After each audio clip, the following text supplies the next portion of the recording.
What's up, Series here. Since I'm doing my top 10 favorite horror films of each year, here is the last of the 2010s. So here is my top 10 favorite 2019 horror movies. Because there was some pretty good horror stuff in the year 2029. So here is my list. Number 10 is the movie Craw. Now, this is directed by Alexandre Aja, who gave us Piranha 3D. He also did Hills Have Eyes remake, High Tensions. Interesting filmmaker there. And of course, it does take when like a hurricane hits Florida. Haley, played by Kyle Scadario, goes to check on her injured father, trapped in their home, and obviously they're trapped. They're pretty much stalked by hungry alligators here. The movie is pretty fun, to say the least. It is entertaining. You don't really see many like alligator horror movies nowadays, so it was cool seeing some alligator horror films here. It was a really fun one, and of course we are getting a sequel, so interested to see how that's going to be. All right, number 9 is Scary Stories to Tell in the Dark. Now, this is based on the very creepy book of the same name. Takes place in 1968, where a group of teens find like this old book belonging to Sarah Bellows, a troubled young woman whose stories manifest into terrifying creatures here.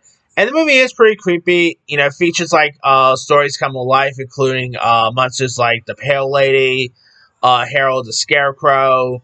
It was PG-13, and it actually was pretty decent for a PG-13 horror film. The cast of characters was interesting. I mean, I still hope we get a sequel, but who knows. Alright, number 8 is Brightburn. Before James Gunn gave us Superman, he didn't direct this stuff, but he, of course, did wrote a movie about evil Superman. What if Superman was evil? That's what we got with this. Where a couple played by Elizabeth Banks and David Denman, who, by the way, is great at playing Peacemaker's brother on Peacemaker. Awesome there. And of course, they discover like a mysterious infant and raise him as their own. So obviously, they're all pretty much the mom and pop of the story here. And of course, like he grows up and he has like superhuman powers here, and it's pretty much like an evil Superman film. It is really fun. Some really cool kills here. James Gunn did a really good job with the script, and it was directed by the one who just directed the movie with Bill Skarsgård in it called Locked. Yeah, I mean, Brightburn is a really decent horror film as well, worth watching. Number 7 is Midsommar. Now, this movie was directed by Ari Aster. It was, of course, his follow-up to Hereditary. I really quite enjoyed Midsommar. I mean, it's weird. Weird. But here you got Florence Pugh, who plays Danny, who joins her boyfriend Christian and his friends at this trip to Sweden to attend like a midsummer festival. And of course, like strange rituals become increasingly disturbing. And this thing was messed up throughout. It was very creepy at times. Florence Pugh, I thought, gave a good performance here. Jack Reynor is great. I mean, this thing was really messed up throughout. I mean, there is some very risque and intense moments that happens in this, and it's a really interesting one there. Number 6, it's going to be a little unpopular to say, and I know it's going to be unpopular. Number 6 is a remake, or reboot, if you will, of Child's Play. Not many people really enjoyed this one, but I actually had a fun time with it. This is, of course, a reimagining of, like, the of the Chucky story, where this time around it's an AI rather than a killer and stuff. But this is, of course, has Aubrey Plaza, who plays Mother Karen, who gives her son Andy a high-tech dog named Buddy. But the star is renamed to Chucky, voiced by Mark Hamill. And of course, Chucky obviously becomes like a lean into AI and grows increasingly violent here. I had a fun time with the Child's Play remake. Was it as good as the OG Chucky? Obviously not, but I quite enjoyed it so much. It pretty much introduced. It also introduced me to this YouTuber named 3C Films. So there's that.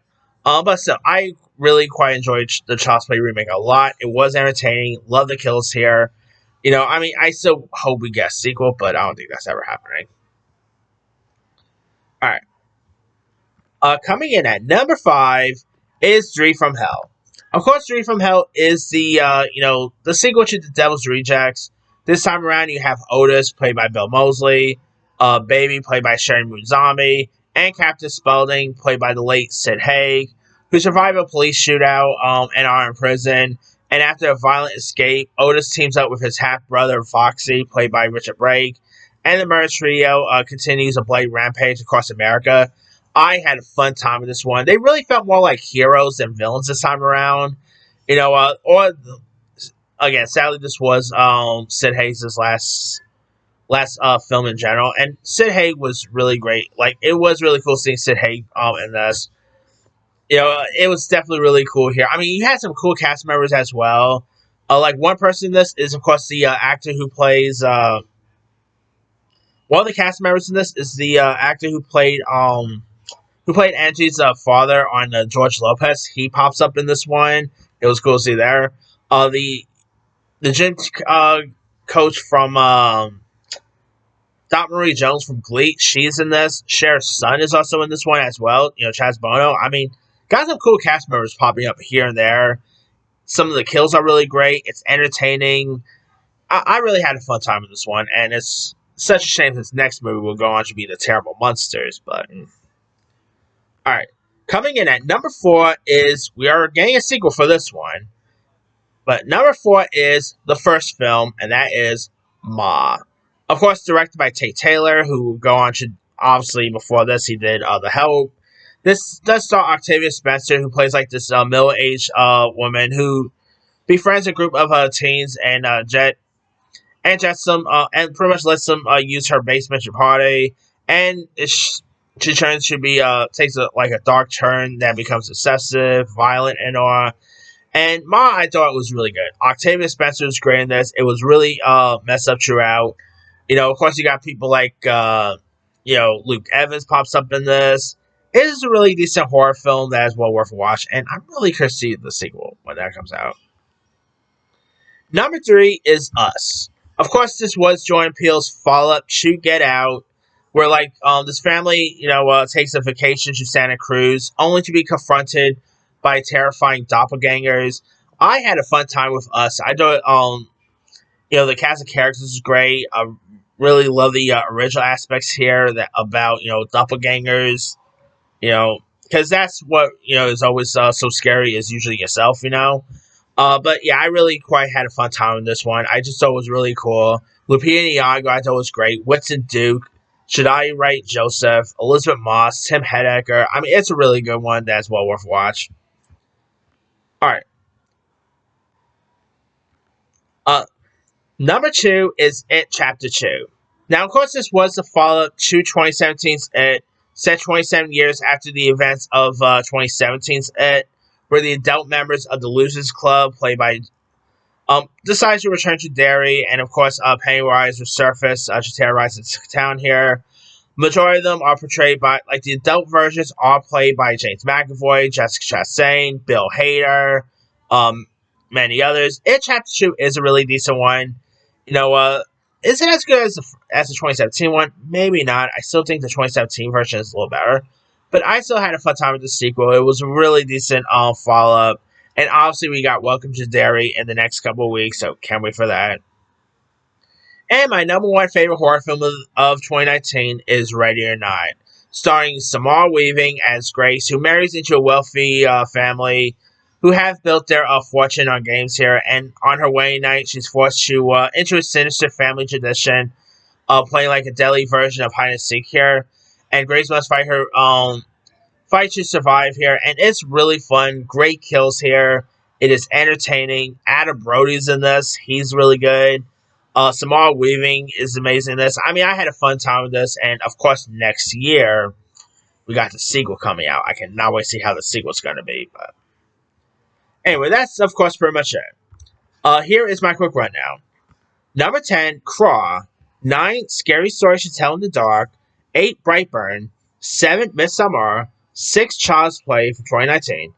5, Dream from Hell. 4, Ma. 3, Us. 2, It Chapter 2. And number 1 is Ready or Not. Now, there's a few other ones I could have added. Let's see. Lighthouse was pretty decent. Zombieland Double Tap. Velvet Buzzsaw, Saint Maud. Definitely not The Curse of La Llorona. That was pretty terrible.